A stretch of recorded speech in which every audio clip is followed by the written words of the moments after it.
Langsung dimulai ya, Pak. Ya. Bismillahirrahmanirrahim. Assalamualaikum warahmatullahi wabarakatuh.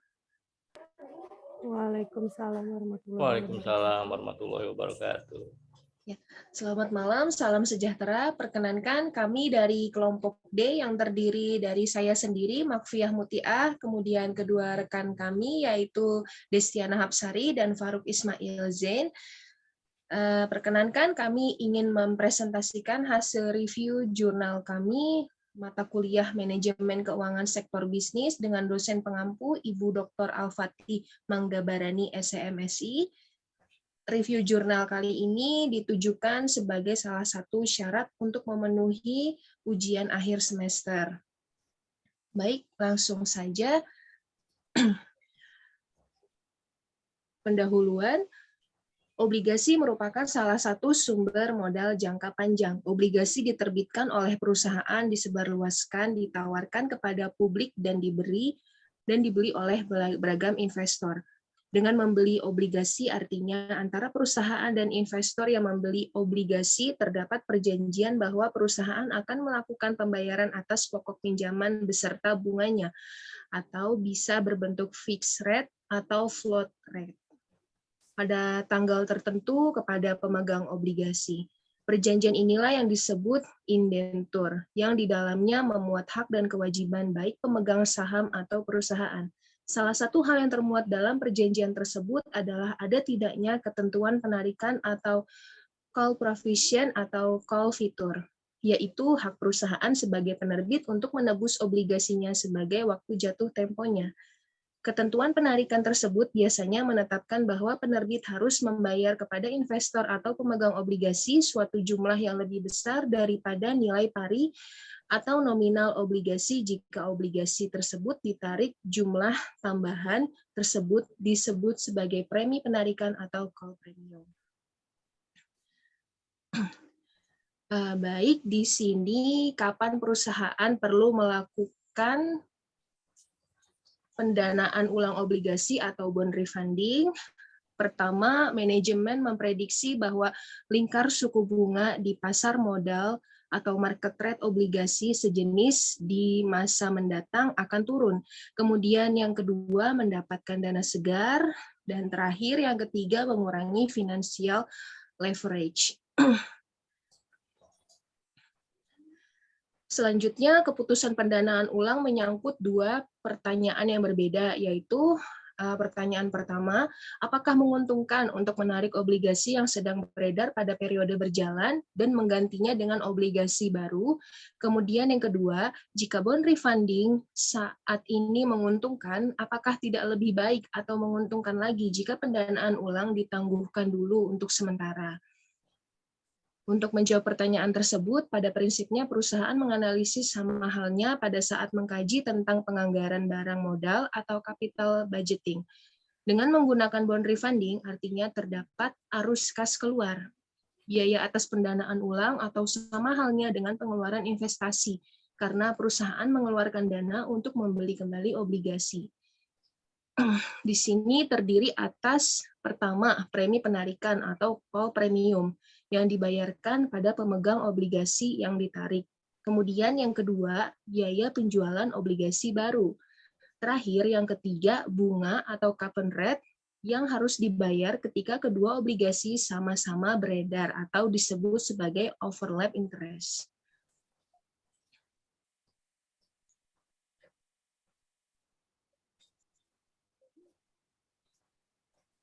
Baik, selanjutnya ada kalanya obligasi baru dijual lebih dahulu sebelum dilakukan penarikan obligasi lama. Ini untuk memastikan ada atau tersedianya dana bagi membayar pokok pinjaman dari obligasi lama.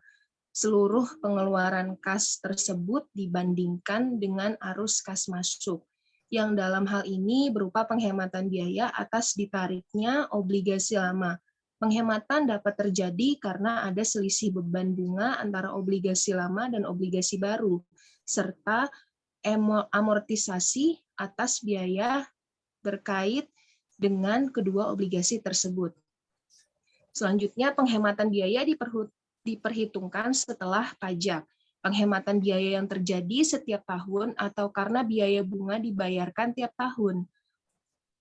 Kemudian di present value kan dengan menggunakan tingkat bunga obligasi baru sebagai discount factor.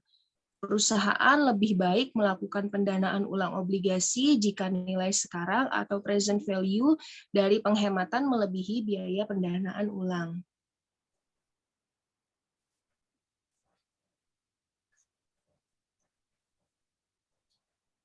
Oke, di sini ada bond refunding pada PT Gajah Tunggal.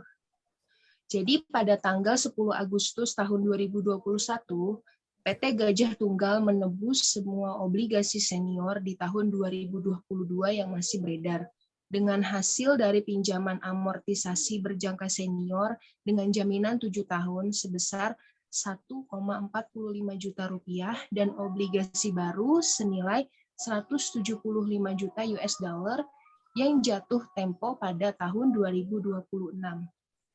Obligasi global tersebut sebelumnya diterbitkan pada bulan Juni tahun 2021. Penukaran obligasi lama dengan obligasi baru dinilai mengurangi resiko refinancing jangka pendek dan memperpanjang profit jatuh tempo utang emiten bersandih GJTL ini. Selain itu, refinancing tersebut financing termasuk pinjaman berbasis rupiah yang membantu mengurangi beberapa eksposur mata uang asing perusahaan. Sekitar 55% dari utang GJTL sekarang dalam demonisasi dolar Amerika Serikat. Turun dari posisi 75% sebelum refinancing.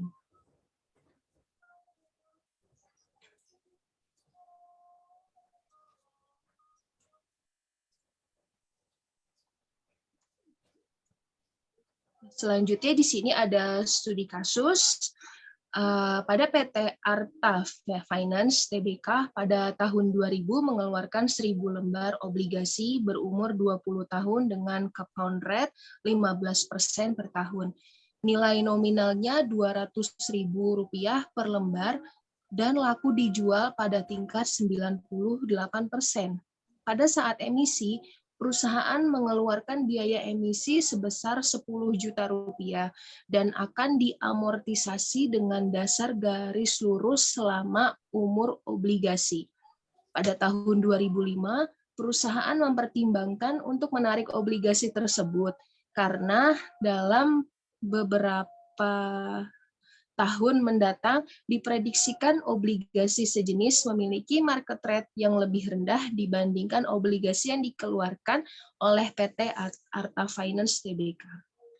Obligasi lama ditarik dengan call premium 10% atau sebesar 10% dikali Rp200.000 sama dengan Rp20.000 per lembar obligasi. Untuk mengganti obligasi lama, perusahaan akan mengeluarkan obligasi baru dengan nilai pari dan jumlah lembar yang dikeluarkan sama dengan obligasi lama. Obligasi dijual dengan diskon Rp250 per lembar. Akan tetapi, tingkat bunga atau coupon rate obligasi baru adalah 10% dengan umur 15 tahun atau sisa umur obligasi lama. Biaya emisi atas terbitan obligasi baru ialah sebesar 12 juta rupiah. Hitungkan proses penarikan obligasi lama membutuhkan waktu 3 bulan, sehingga terjadi overlap interest selama 3 bulan. Tingkat pajak perusahaan adalah 30%. Dengan informasi tersebut di atas, Anda diminta untuk menganalisa apakah keputusan bond refunding menguntungkan bagi perusahaan atau tidak. Baik, untuk selanjutnya akan dilanjutkan oleh Bapak Farouk kepada Pak Farouk Ismail Zain. Dipersilahkan.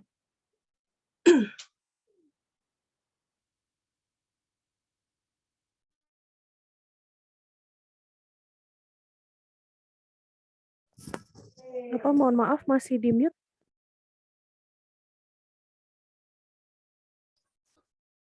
Obligasi lama dijual pada kurs 98%. Jadi diskon yang ditanggung perusahaan adalah 2% atau sebesar 2% kali 200.000 dikali 1.000 lembar, yakni senilai 4 juta rupiah. Biaya diskon ini harus diamortisasi atau disusutkan selama umur obligasi, supaya dapat diakui sebagai biaya pada setiap tahunnya. Jadi pengakuan biaya diskon setiap tahun adalah 4 juta dibagi 20 tahun, yakni 200.000 rupiah per tahun. Dengan cara yang sama, biaya emisi obligasi lama juga harus diamortisasi agar setiap tahunnya dapat diperhitungkan besarnya biaya emisi yang dibebankan pada tahun tersebut. Pada obligasi baru, biaya amortisasi emisi adalah 12 juta dibagi 15 tahun, atau sebesar 800.000 per tahun. Artinya, setiap tahun selama 15 tahun, perusahaan mengakui sebesar 800.000 sebagai biaya emisi. Biaya diskon juga diamortisasi, yakni sebesar 250 per lembar dikali 1.000 lembar, yakni 250.000 rupiah. Sehingga amortisasi per tahun adalah 250 dibagi 15, yakni 16.666,67 rupiah. Jadi biaya diskon per tahun yang dibebankan setiap tahun adalah 16.666,67 rupiah. Tahap perhitungan kelayakan bond refunding adalah yang pertama harus kita hitung arus kas keluar atau initial cost outlay.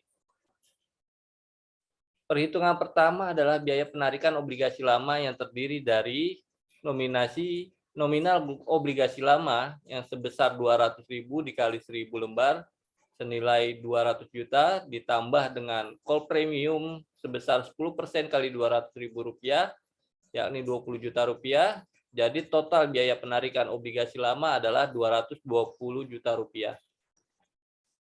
Ditambah dengan biaya penerbitan obligasi baru sebesar 12 juta rupiah dan interest overlap 3 bulan, yakni 3 per 12 dikali 15% dikali 200.000 dikali 1.000 lembar yang berjumlah 7.500.000 rupiah. Jadi total arus kas keluar sebesar 239.500.000 rupiah. Lalu untuk perhitungan yang kedua kita hitung arus kas masuk atau penghematan.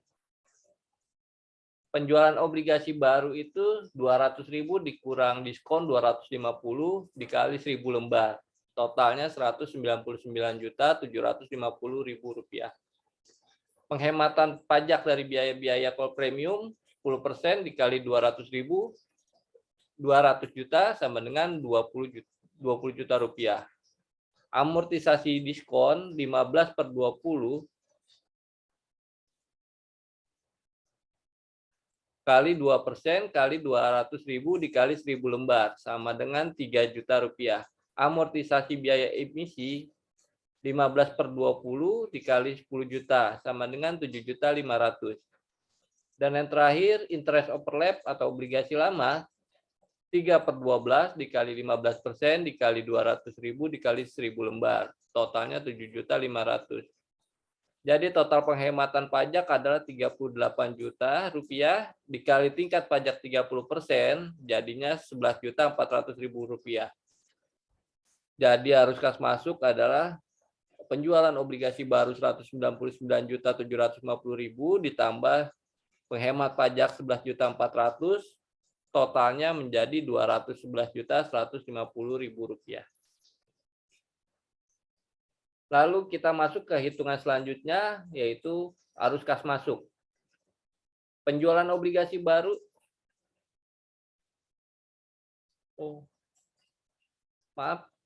Lanjut ke hitung arus kas keluar bersih atau initial cash outlay.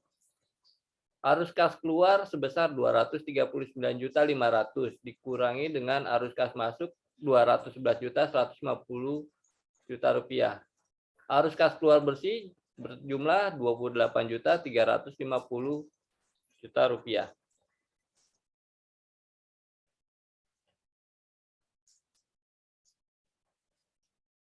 Yang selanjutnya kita hitung biaya penghematan per tahun. Obligasi lama biaya bunganya 15% dikali 200 juta dikali 1.000 lembar sama dengan 30 juta. dikurangi dengan biaya bunga 30 juta, amortisasi diskon 2% kali 200.000 kali 1.000 lembar dibagi 20 tahun, jadi 200.000, dikurangi amortisasi biaya emisi 10 juta per 20 tahun, totalnya 500.000, jadi total pengurangannya adalah 30.700.000 rupiah, dikali tingkat pajak 30%, jadi total penghemat pajak adalah 9.210.000 rupiah. Penghematan setelah pajak per tahun 30 juta dikurang 9.210, jadi totalnya adalah 20.790.000 rupiah. Obligasi baru biaya bunganya 10% dikali 200 juta dikali 1.000 lembar sama dengan 20 juta rupiah. Dikurangi dengan biaya bunga 20 juta rupiah, amortisasi diskon 250.000 dikali 1.000 dibagi 15, yang totalnya 16.667, dikurangi lagi dengan amortisasi biaya emisi sebesar 12 juta dibagi 15 tahun, totalnya 800.000, yang jumlahnya semua menjadi 20.816.667, dikalikan tingkat pajak 30% menjadi 6.245.000 rupiah. Penghemat setelah pajak per tahun adalah 20 juta dikurang 6.245.000, totalnya adalah 13.755.000. Penghematan biaya setelah pajak per tahun dengan penarikan obligasi lama adalah 20.790.000 dikurang 13.755.000 menjadi 7.035.000 rupiah. Selanjutnya dilanjutkan dengan Mbak Dena. Monggo Mbak Dena. Ya, terima kasih Pak Faruk. Untuk selanjutnya saya akan membahas mengenai perhitungan NPV, yaitu cost of debt setelah pajak 10%, 1 minus 0,3 yang sama dengan 7%. 7% inilah yang akan digunakan sebagai diskon faktor untuk menghitung present value penghematan biaya dengan obligasi baru. NPV yaitu PV penghematan biaya dengan obligasi baru dikurangi arus kas keluar setelah pajak. Artinya 7.035.000 dikali 7%, dikali 7% selama 15 tahun dikurangi 28.350.000. Totalnya menjadi 64.074.175,03 dikurangi 28.350.000 menjadi 35.724.175,3. Dengan demikian, bond refunding dapat dilaksanakan karena nilai NPV penghematan biaya setelah pajak dengan penggunaan obligasi baru bernilai positif. Selanjutnya, penutupnya, bond refunding sebenarnya tidak ubahnya seperti keputusan investasi dalam aktiva tetap. Aliran kas keluar meliputi call premium, flotation cost, obligasi atau saham baru, dan bunga bersih yang harus dibayar selama kedua obligasi tersebut berada karena obligasi atau saham baru biasanya dikeluarkan untuk memperoleh dana aliran kas tahunan dalam bond refunding adalah sebesar penghematan pembayaran bunga setiap tahun. Alasan lain bond refunding adalah untuk mengurangi financial leverage sehingga dapat menurunkan resiko. Sekian presentasi dari kelompok kami mengenai pembahasan obligasi. Wassalamualaikum warahmatullahi wabarakatuh. Waalaikumsalam warahmatullahi wabarakatuh.